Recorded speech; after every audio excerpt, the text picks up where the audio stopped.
Hey, what's up you guys? This is Panzer, and today we're going to be doing something a little bit special.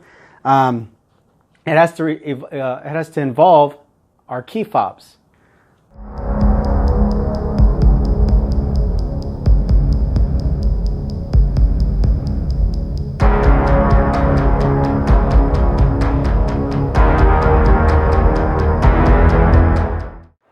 And we all know this style right here is a pain in the butt when it comes to locking, let alone pressing the panic button. It's like you're pressing a solid piece of very hard plastic. Very hard to do. But we also know that, well, for us that own Mercedes that have this style of key, on the smooth type, I call it the smooth type because that's basically what it is. It's just a smooth casing. Pressing these lock and unlock buttons, let alone the panic button, can be a real pain. And sometimes a nuisance when you quickly want to either press the panic button to scare away a cat or a very nosy neighbor that gets too close to your car, let alone locking and unlocking the vehicle. Now, we all seen replacement keys or casings on Amazon, eBay, and a bunch of other sites. And typically you see reviews with people saying they're crap, they don't work, they don't fit, it's a piece of junk, yada, yada, yada, yada. But they don't give any concrete description as to why it is. So I'm here to kind of help you guys. I bought this one on Amazon, and it looks identical to my key, except for one major thing, the style of buttons. If you guys can get a good look right here, you guys can see exactly what I'm talking about. They're actual buttons, not a solid piece of plastic, stale plastic at that. So, you know, this is a good upgrade for those that want to improve their key, and if they want to like pretty much get a new one, because as you can see, mine is maybe not that bad to most, to the naked eye or through my phone camera. Visually, in person, it is scuffed, damaged. There's a lot of dings and nits everywhere. And I cannot stand those buttons. And the main importance is my panic button. You see that crack? That is a big no-no when it comes to protecting the circuit board that's inside this, because we all know these keys cost up to $300 plus for a replacement. That's the full key. And no one really wants to pay $300. I paid exactly $24 shipped for this casing. Now I know it's plastic and, you know, basic materials, but I'd rather pay $24 knowing that my original key is good and avoiding a $300 tab from the dealer, because, you know, that's pretty much how much the price is. It's $300 plus. So pretty much I'm going to help you guys with this. I'm going to show you that this thing is actually accurate to an extent. And yes, I've already tested it out before filming this video. I wanted to make sure I had a solid product before I shared with you guys. But I'm going to show you the process. It's pretty simple. Now, the reason why I pretty much did this is mainly because of that crack. If any water or contaminants were to get in there, it could damage the circuit board, and I'm going to have issues locking, unlocking. It could set off the alarm on its own if there was a short, and I'm going to be out. I'm going to be shit out of luck, and that's one thing I want to avoid. So anyway, let's get to it. So there's a chip in here that pretty much has the buttons for locking, unlocking, trunk release, and panic. Now, typically, the battery itself, which is this casing here, you got to pop this key out. And I know a lot of you know this, but I'm just going to say it just for those that don't. Use the tip of this slot here. On the very edge, you're going to see a clip. You can see that little clip right there. You're going to turn the key to the opposite end, dig it onto there, pull it to the side. You'll feel it when you're pulling it. And you should be able to pop it loose. Now, sometimes these casings have been joined together for years without being used. So every now and then you do have to maybe get a little very slim screwdriver, or what I used was a tweezers. And I just quickly gave it a little help, and it helped release the casing. Now you're going to have this battery holder, which is going to hold the casing for your emergency key or your mechanic key pretty much. And you're going to have the battery casing.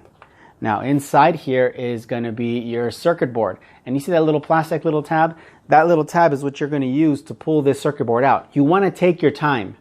You don't want to damage it. You don't want to mess it up. Now, there's other tools that are nylon that I would recommend over tweezers. But if you're very careful, I've done it quite a few, more than a dozen times doing this on and off, inspecting the circuit boards and transferring keys over for friends, because they didn't want to, you know, risk anything. But I assure you, this is actually pretty simple. Now, I'm going to get this other key ready. Now, before we do that, let's take a visual look on this one. Now, you're going to notice the covering.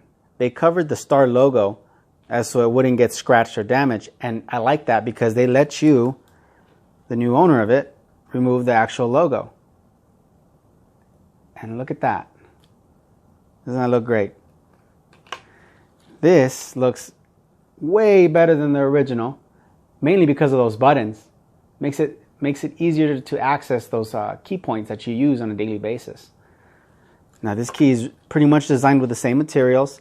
I did take it apart and I inspected it and I compared thicknesses and measurements and everything, and it's precise, the exact mold, minus, you know, the obvious changes.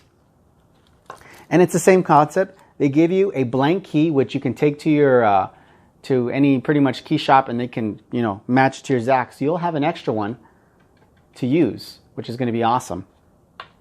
And it's the same process. Now, mine came like this where it's partly open, which is great because they have it ready for you so you can right away do the swap. It's the same process, works the same way. I tested it, and it's very snug. Same as OEM, which is awesome. We're going to go ahead and split the casing. Brand new battery holder. No different from the original. Obviously, the batteries are in there, so it's going to be about this little different from the face here, but the actual clips and everything is the same. Same for the back. The only difference is you don't got the stamps and the serial numbers and all that jazz, which is not necessary. You can still keep your original if you really want to keep it. So that's the new casing. Now the new key. The inside of the key, and I don't think I could get a good visual, is pretty much the same. Hollow point. There was one guy that asked me about this because he was really interested in swapping this key out and getting this style, but he's heard a lot of things where it doesn't fit the circuit board, the same thing, it's junk, blah, blah, blah, those very stale, detail-less reviews. I can assure you it's the exact same thing in width and casing. The only difference is these buttons, and it's no different from this one that have the little rubber the little stopper inside that helps push the circuit board, which is great. So, process is simple. You're going to get some tweezers. You're going to grab that little peg, that white nylon peg, and these tweezers have a little hook on the end. I just hook it over and I gently pull out, just like that. Once you do that, you can just simply slide out the board. Now, in most cases, I've done this already a few times before, so it's a lot easier. It came out way easier than most. Some of you are going to experience it coming out a little rough, or it's going to be very, very like it's going to seem like it's stuck. It's not. Take your time. Wear gloves so you don't, just in case your hands get a little wet, you get a little sweaty because you're getting nervous. You don't touch the circuit board. You don't put any contaminants. Wear some rubber gloves and gently get it out. Play with it a little bit. Pull it out. Do not grab the circuit board as such. You don't want to damage any of the CPUs or any of the resistors or any of the circuit board plating, because that will cause some issues. In most cases it's not because there's a coating, but you don't want to run that risk. And you grab it from there. Worst cases, you can grab it where it's safe to. This battery port portion where these little tabs are, you can grab it and give it a little tug just to wiggle it left and right, and then you should be able to grab it from the tab and slide it out. Once you slide it out, it is very simple. Again, this is a brand new casing, so it will be tight. That's what she said. But for the most part, be very cautious when you're putting it in. Now, obviously, if you know on this actual board itself, you'll see your indicator buttons here. There's 4 in total. That's what's going to be in place with the new key. No different from the other. So make sure that this section right here is facing the front of the key like this, not this way. So pay attention to that, because sometimes, you know, some people can make that mistake. And it's simple as sliding it as close to the front of the key as possible and give it a nice little push in. Don't force it. Take its time. Take your time doing it, because you don't want to damage it. And it will seem like it doesn't want to go in, but it will.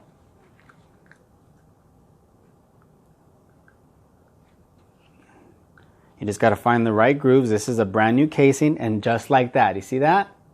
And I can push it in. And that's pretty much it. Just like the original. And I got a brand new key, so this is awesome. For 24 bucks shipped, I cannot complain at all. So the next step is I'm going to use the new one. So these batteries are brand new. I just had these batteries just so, you know, just so you guys can see them. You will need the CR2025s, Panasonic. You'll need 2. You can get these on eBay or Amazon as well. You can get a whole pack of 10 for 4 bucks. No loss there for me. So let's go ahead and, ooh, don't fall over there. I was gonna do that, but might as well just do it like this. These new batteries, and now I know most of you are smarter than this, but just in case, there's a plus side for the front, which has all the logos and everything. That always goes facing forward. Just like that, slide it in. The next one, just like that, and it goes in. That's pretty much it. Now, the moment of truth. On this key right here, there's a little indicator LED that's letting you know it's working. We're going to slide it in. Now, remember, the batteries are not going to be facing forward like this. They're going to be facing this way. This little indentation here where the key casing goes for your mechanic key goes onto this left side of the slot. Or if you're looking at it face to face, to the right. Because these little tabs up here is what's going to contact the circuit board down there. Now, you always want to inspect these tabs sometimes, because sometimes they can be pushed or pulled. This one seems just a little bit out of place. Just push it down a little bit and we can insert the key. And it locked. You hear that click? And let's try it.